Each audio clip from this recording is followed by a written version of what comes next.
आज के व्लॉग की शुरुआत तो ये हल्के में नहीं, हल्के में ज्वेलरी है लेकिन दिखने में हैवी लुक के है ना, light weight jewellery with heavy look.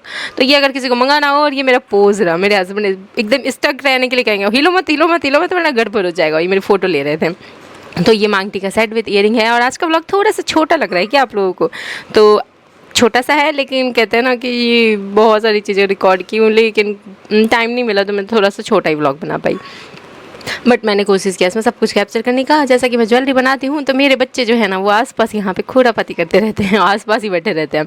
इनको यहाँ से हटने के लिए बोलो ना तो हटेंगे ही नहीं। इनको मज़ा आता है ज्वेलरी के सामान देखने में और उसमें से मेरे से छीना झपटी करने में। मैं भी ये दिन याद करूँगी जब बड़ी हो जाऊँगी तो, सॉरी मैं नहीं, मेरे बच्चे बड़े हो जाएंगे तो। और मेरे बच्चों के लिए मैं कैप्चर करके रखती हूँ। मैं तो बड़ी नहीं, मैं तो बूढ़ी हो जाऊँगी। तो यहाँ पे चलो कुछ थोड़ा सा ट्राई करते हैं। तो मैं यहाँ बनाने वाली थी चिली पनीर, और वो थोड़ी सी जो झलक आपको दिखाई नहीं, जब मेरे हस्बैंड चले जाते हैं ना बाहर तो मेरे साथ यही होता है। मेरे बच्चे ने जुल्म करना शुरू कर देते हैं। हस्बैंड रहे साथ में तो ठीक रहता है, दोनों शांत रहेंगे, लेकिन उनके जाते ही दोनों तो मतलब पता नहीं।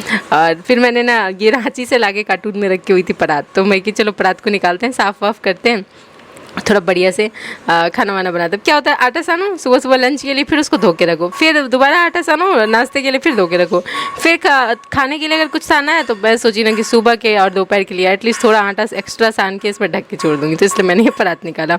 और यहाँ पे बन रही है शाही पनीर, नहीं सॉरी चिली पनीर। चा सब मिक्स हो जाता है, शाही पनीर नहीं चिली पनीर बन रही है। और इसमें हरी मिर्ची प्याज टमाटर सबका मिक्सअप गया हुआ है, जो कि देने वाला है इसको बहुत ज़्यादा ही टेस्टी वाला स्वाद। अब ये स्वाद आए चाहे नहीं आए, गर्मी इतनी है ना कि बस जल्दी से बना के भागो, बस यही रहता है। आजकल बहुत लोग रेसिपी पे कमेंट देते हो, दीदी आप कुछ भी बना देते हो। यार भाई गर्मी इतनी है, किचन में, मेरे किचन में इतनी तेज़ गर्मी रहती है ना कि कुछ भी बन जाए बस खाने लायक हो, उसके बाद भागता है इंसान रूम से, किचन से रूम में भी गर्मी है, उधर से भागता है, फिर इधर से भागता है उधर। बट मज़ा आता है। और मेरे बच्चे भी जब बड़े होंगे ना, और जब सारी सुविधा से लेके सारी चीज़ें मैं कर चुकी रहूँगी, तो मेरे बच्चे कहेंगे ओ मम्मी कैसे भागती थी तुम किचन से, ओ मम्मी कैसे काम करती थी तुम इतनी गर्मी में। बच्चों को भी थोड़े थोड़े देर कभी कभी छोड़ा करेंगे गर्मी वाले रूम में। बट आगे की तैयारियां चल रही हैं, और मेरे साथ और भी बहुत सारे महिलाएं जो हैं वो अपने आगे की फ्यूचर प्लानिंग कर रहे हैं, ज्वेलरी बनाना सीख रहे हैं और बहुत सारी चीज़ें कर रहे हैं। बाकी जो ज्वेलरी बनाना नहीं सीख रहे, नहीं कर रहे, वो भी कुछ ना कुछ तो कर ही रहे होंगे ना। आप लोग क्या क्या प्लानिंग कर रहे हो, क्या क्या तैयारियाँ कर रहे हो, ज़रूर बताना, ठीक है? क्योंकि व्लॉग जो लोग देखते हैं सब अलग अलग तरह के इंटरेस्ट वाले चीज़ों में लगे रहते हैं हमेशा, मुझे पता है। तो आप लोग भी ज़रूर बताना। और खाली पीली समय फ़ोन पे मत बर्बाद करना, थोड़ा बहुत मेरा व्लॉग देख लेना, इसके बाद अपने काम में लग जाना। चलो यहाँ से ना ये मतलब कि मतलब पता है एक महिला है जो कि करीब ना 60-70 साल की हैं, और मैं उनसे बहुत इंस्पायर्ड हुई हूँ। वो भी ऐसे ही ज्वेलरी का काम करती हैं।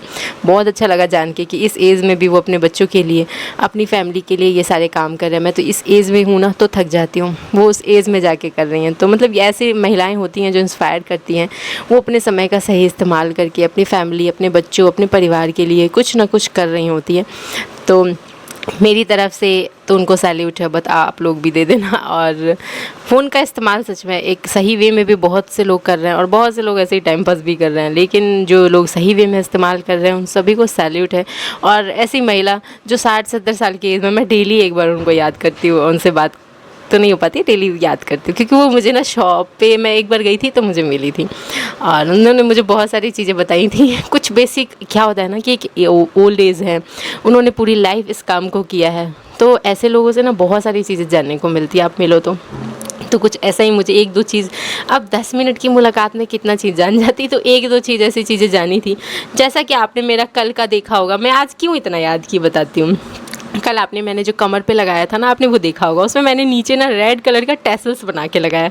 वो टैसल मुझे उन्होंने ही सिखाया, और जब वो मेरी ज्वेलरीज में यूज़ हो रहा है ना तो मुझे उनकी, हाँ मैं उनको डेली जब भी यूज़ कर रही हूँ, टैसल्स बना रही हूँ ना, तो उनको सैल्यूट दे दूँ कि चलो कुछ तो सीखा उनसे। और फिर मौका मिलेगा तो फिर कुछ सीखेंगे तो आप लोगों के साथ भी शेयर करेंगे। तो वो एक कमर वाला ना, आप अगर नहीं देखे हो तो मेरे कम्युनिटी पे भी फ़ोटो लगा हुआ है, आप वहाँ से देख सकते हो। तो ऐसी बहुत सारी महिलाएं हैं जो मेरे साथ भी जुड़ी हैं, ज्वेलरी बना रही हैं। उनके छोटे छोटे बच्चे हैं, बहुत सारे ऐसे हैं जिनके छोटे छोटे बच्चे हैं। कुछ को तो फैमिली का पूरा सपोर्ट भी मिल रहा है और कुछ को नहीं भी मिल रहा है, बट फिर भी महिलाएं मेहनत कर रही हैं। कुछ करने की सोच है ना अगर उनके अंदर, तो भी सैल्यूट करना तो बनता है। और ऐसी एक दो नहीं, बहुत सारी महिलाएं हैं जो ज्वेलरी बना रही हैं एक जोश के साथ। वो अपने बच्चे को देखती हैं, संभालती हैं। बीच में उन्होंने मेरे से ये तक बात की कि क्या मुझे बीच बीच में 10-15 मिनट का गैप भी मिलेगा या फिर कुछ भी ऐसे, मतलब जो क्लास है मेरी 3 घंटे की उसमें। तो हाँ, मैंने उनको पूरा छूट दिया है। आपको कभी भी कोई डाउट लगे, कुछ छूट जाए क्लास, तो मैं नेक्स्ट डे आपकी क्लास ले लूँगी या फिर उसी दिन अलग टाइम पे भी ले लूँगी, कोई भी चीज़ छूटेंगी नहीं। और मेरे भी छोटे बच्चे हैं तो मैं इन चीज़ों को समझ रही हूँ, देख रही हूँ। मेरे खुद भी बहुत सारे बच्चों के काम होते हैं ना, तो मैं बीच बीच में समय निकाल के करती रहती हूँ। जैसे कि आपको पता है हस्बैंड कितना करेंगे, एक लेडीज़ जब बच्चे को करती है ना, वो एक थोड़ा सा अलग भी हो ही जाता है। थोड़ा एक आप शायद ऐसे ही बना हुआ है। हस्बैंड फिर भी संभाल देते हैं, लेकिन थोड़ा जो उनके प्रॉपर काम होते हैं ना, उसके लिए महिलाओं की ज़रूरत होती ही होती है। और मेरे साथ कोई है नहीं, तो मुझे बीच बीच में समय निकाल के अपने बच्चों का काम और सारा चीज़ करना ही होता है। गर्मी इतनी बढ़ चुकी है मेरे रूम में कि बच्चों को मैं दूसरे रूम में भेजती हूँ सोने के लिए, जहाँ मैं लड्डू के बिना एक रात नहीं, मैं 1 घंटे नहीं सो सकती थी। और मैं तो सोती ही नहीं हूँ, खैर रात भर जग के काम ही रहता है। तो लड्डू को हम, मेरे पति देव दूसरे रूम में सुलाते हैं, अनमोल और कनिका दोनों को, जिसमें एसी है। तो वहाँ पे एटलीस्ट बच्चे, उनको वो चांसेस होते हैं, तसल्ली से मैं भी अपने काम कर पाती हूँ। जैसे कि मैं, मतलब मेरे अंदर तसल्ली रहता है कि चलो यार, वो मेरी तरह गर्मी में नहीं है। तो बहुत लोग मुझसे मेरे चेहरे की चमक की बात पूछ रहे थे कि क्या लगाते हो, तो कुछ नहीं लगाती हूँ। रात दिन की मेहनत है ये, और पसीने में रह रह के सारे काम की मेहनत है जिसकी चमक है। और ये चमक इसलिए आई है क्योंकि मेरे साथ बहुत सारे लोग हैं, जो ऑनलाइन फैमिली है मेरी, जो मेरे साथ ज्वेलरी भी बना रहा है। मतलब ये सब मेरी फैमिली है, और मेरी फैमिली इतनी बड़ी हुई है मेरी मेहनत से। वो वही पसीने की चमक है और कुछ नहीं है, ये मेहनत से ही मिलती है ये वाली चमक बस। तो चमक के बारे में और कुछ नहीं बोलना चाहूँगी, वही चमक है। और थू नज़र ना लगे। बच्चों के ज़्यादा तो खिलाने भी नहीं। तो मेरे स्किन के ग्लो का राज क्या है पता है?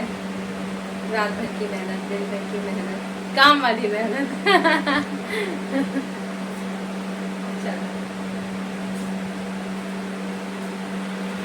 मस्त।